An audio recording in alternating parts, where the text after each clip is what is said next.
You have sold a shit ton of movies. How do you pitch a movie? What do you mean by pitch? I mean, like, how do you sell a movie? In the room. In a room. How do you sell a movie in a room?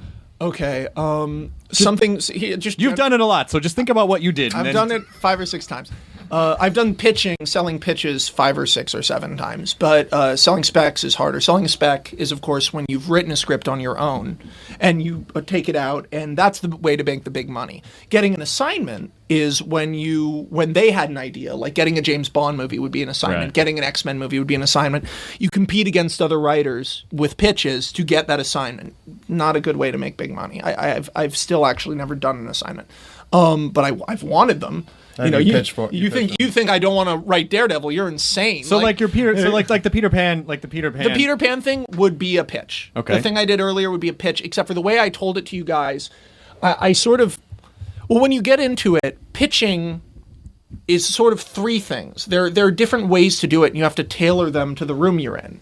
And the way you tailor it to the room you're in is you see how interested the person is. If the person seems like they're with it, you have to have really good listening and empathy skills, which I don't generally have outside of these rooms. But in the rooms, I'm pretty good at it. You have to be able to take the temperature visually and socially of the person you're talking to. Because if they are excited about you and excited to meet you and want to hear it, you can go fucking nuts. You can talk for 30 minutes.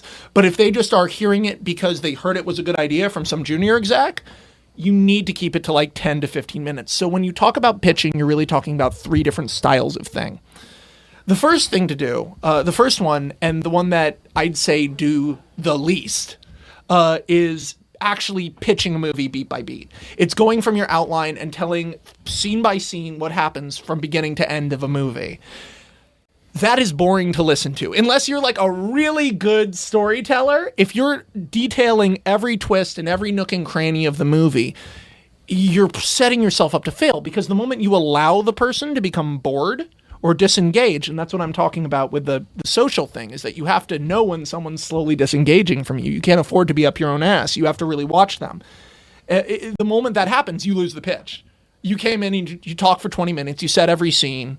It's a mess. Okay, the way I generally do it, like what I did with Peter Pan, is more of a beat-by-beat thing. You don't actually say the whole movie, but you describe the movie as though you already saw it. So you want to sell your friends. That's interesting. You want to sell your friends on coming and seeing this movie with you, right? So imagine you went and saw Reservoir Dogs. Okay. You wouldn't tell them the end and the whole story of Reservoir Dogs, but you'd pitch the shit out of that first act, right? You'd explain everything. And as long as you don't get into dialogue, you don't get into what the characters say, you talk about the movie like you've seen it. Like, oh, there's this great scene where then this happens. And you keep the things in order. You're still pitching the plot, but you're doing it loose. And loose is good. Loose is good always, because it allows people who are listening, because keep in mind, these people are creative people. They're called creative executives.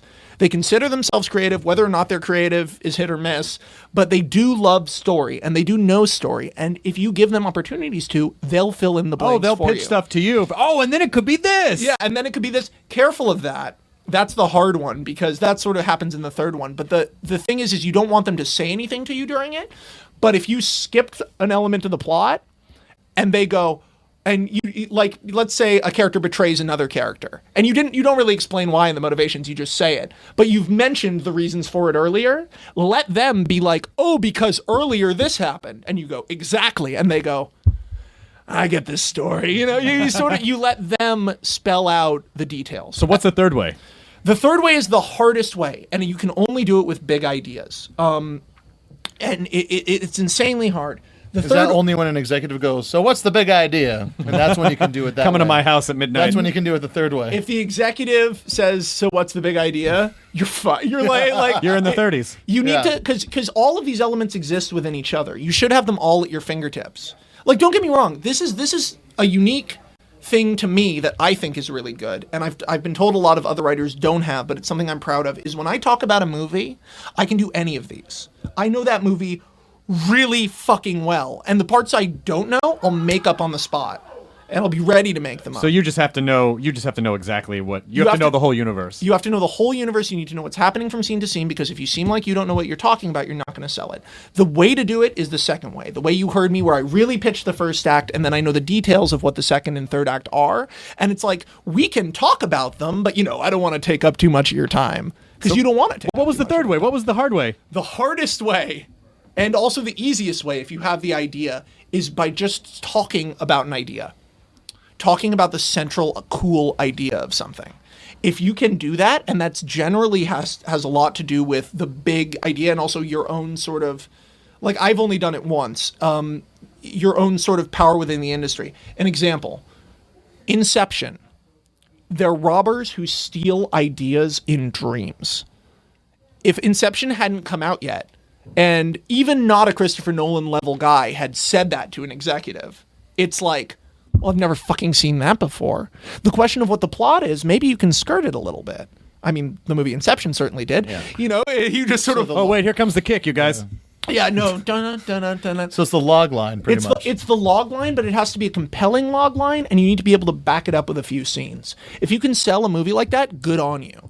Because that generally means they trust you. And selling a pitch and selling a script and getting an assignment, all of it is about trust. It's about trust in an individual. You stack a paper, an unsolicited script means nothing. You have to build a reputation in generals as being kind of a cool guy.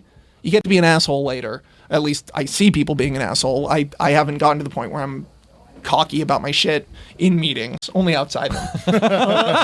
Only outside. Only getting into bars. I tweet like hashtag greatest screenwriter alive. Just, I don't mention that in the meetings. In the meetings, I'm, oh sir, oh yes, your idea is very good.